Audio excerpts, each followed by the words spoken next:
tree that tells stories. Imagine, little dreamer, a tree so old and wise. Its roots run deeper than your tallest tower of blocks. Its branches reaching up like welcoming arms to the sky. In the heart of India, where the air smells of sweet jasmine and spiced chai, lived a little boy named Anil. Anil loved adventures more than Mango Lassie, and that's saying something. He lived in a small village nestled beside a vast, green forest. Every day was a new exploration, a new mystery to uncover. But today, Anil felt a little lost. He'd been trying to build the perfect kite, a kite that would dance and twirl higher than any he'd ever seen. But no matter how carefully he measured, how tightly he tied, the kite just wouldn't fly.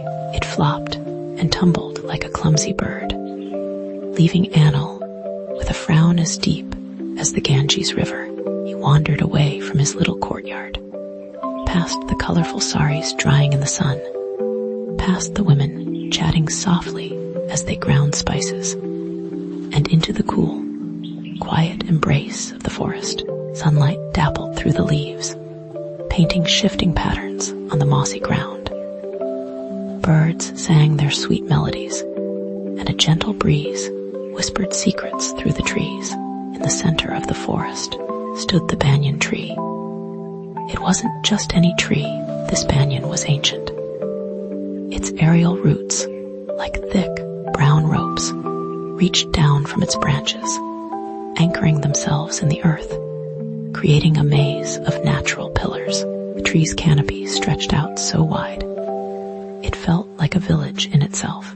Anil had heard stories about this tree, stories whispered by the elders of his village, tales of the banyan tree being a keeper of secrets, a listener to the forest, a home to spirits.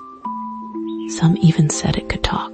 Anil had always been skeptical, a little too practical for such magical notions. But today, with his kite-making dreams in tatters, he felt drawn to it.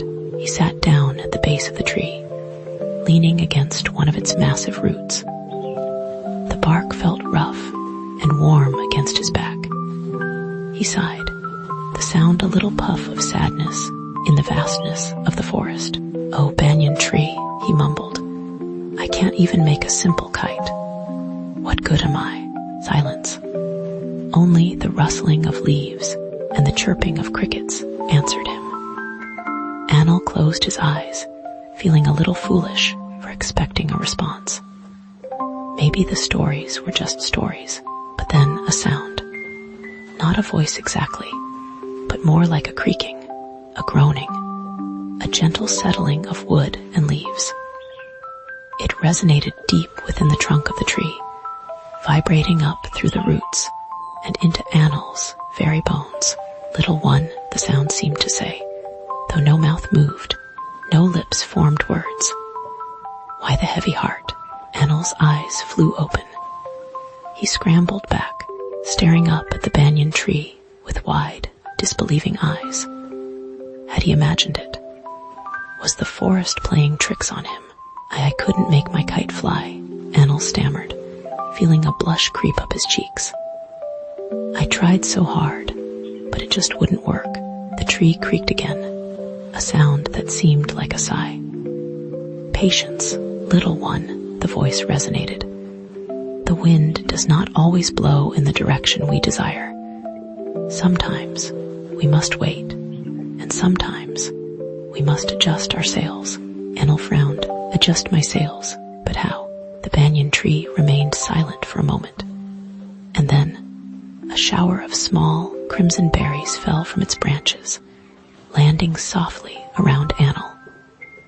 "Observe," the tree whispered. "The forest teaches many lessons. Look at the weaver bird, how patiently it weaves its nest, strand by strand.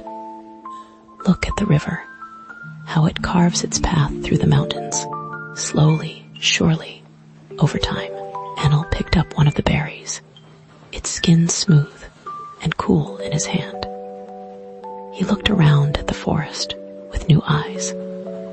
He saw the intricate patterns of the spiderwebs, the careful construction of the anthills, the unwavering persistence of the vines climbing towards the sunlight. He thought about his kite. He had been so focused on the end result, a kite soaring in the sky, that he hadn't paid attention to the process.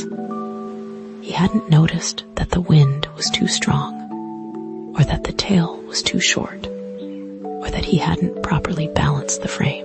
He spent the rest of the afternoon sitting beneath the banyan tree, observing the forest, listening to its whispers.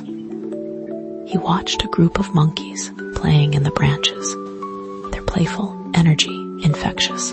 He saw a tiny hummingbird sipping nectar from a flower, its wings a blur of motion.